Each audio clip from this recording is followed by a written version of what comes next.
Assalamualaikum warahmatullahi wabarakatuh. Selamat sore teman-teman semuanya. Apa kabar Anda di hari ini? Saya doakan kalian tetap sehat selalu dan selalu dalam lindungan Allah Subhanahu wa taala. Baik teman-teman, pembahasan kali ini yaitu menyikapi statement yang dilontarkan oleh salah satu calon wakil presiden Republik Indonesia yang debat tadi malam. Ada yang menyinggung soal pinjaman online dan beliau menyatakan bahwa ada seorang nasabah pinjaman online yang pinjam 500.000 seiring berjalan waktu karena bunganya semakin bertambah sehingga hutangnya mencapai di atas 200 juta rupiah. Bayangkan, asalnya pinjam 500.000 rupiah, seiring berjalan waktu karena bunganya terus membesar akhirnya hutangnya menjadi 200 juta rupiah lebih. Nah, ini ada yang sampai bertanya, dari mana perhitungan bunganya kok bisa 500.000 bisa sampai 200 juta rupiah. Nah, ini pendapat saya pribadi ya, berdasarkan pengalaman saya dulu. Kenapa utang 500.000 rupiah bisa jadi 200 juta rupiah? Nah, seperti kita tahu tahun-tahun sebelumnya, sekitar 3 tahun yang lalu itu bunga pinjaman online yang diterapkan itu sekitar 0,8% per hari. Itu berlaku di pinjol legal. Dan untuk perhitungan bunga di pinjol ilegal itu pasti lebih besar lagi. Nah, kenapa bisa kejadian nasabah yang awalnya hanya pinjam 500.000 rupiah tetapi seiring berjalan waktu bisa jadi 200 juta rupiah? Menurut saya dan menurut pengalaman saya dulu, ketika kita meminjam uang 500.000 rupiah, saat jatuh tempo tiba-tiba kita tidak punya uang untuk membayar, dan pasti 3 hari atau 4 hari sebelum jatuh tempo itu sudah ditelepon diingatkan perihal pembayaran yang memasuki jatuh tempo.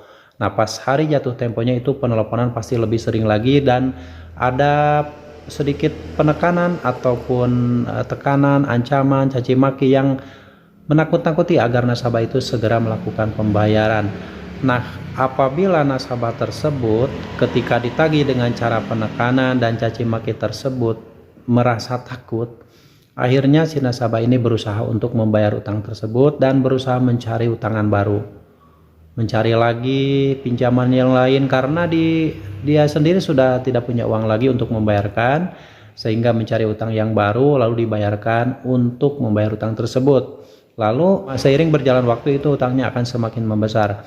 Itu adalah jawaban dari statement debat Cawapres tadi malam, bahwa ada statement yang menyatakan bahwa kenapa utang 500.000 bisa jadi 200 juta seiring berjalan waktu. Itulah adanya gali lubang tutup lubang yang disebabkan oleh kejamnya penagihan dari debt collector pinjaman online yang nelpon ataupun mengirimkan chat WA, sehingga nasabah yang tidak paham, tidak tahu bagaimana harus menghadapinya, bagaimana mengatasi teror tersebut, melakukan gali lubang tutup lubang. Inilah penyebab utang di pinjaman online semakin membesar, semakin membludak, semakin menggunung. Sehingga saya selalu bilang di video-video sebelumnya, buat teman-teman semuanya yang saat ini sudah terlanjur meminjam uang di pinjaman online, ketika sudah jatuh tempo tidak punya uang untuk membayarkan, walaupun diteror seganas apapun, jangan coba-coba membayarkan hutang tersebut dengan cara berutang, dengan cara membuat utang baru, dan berusaha untuk terus membayar hutang di pinjaman online padahal Anda sendiri sudah tidak mampu untuk membayarkannya.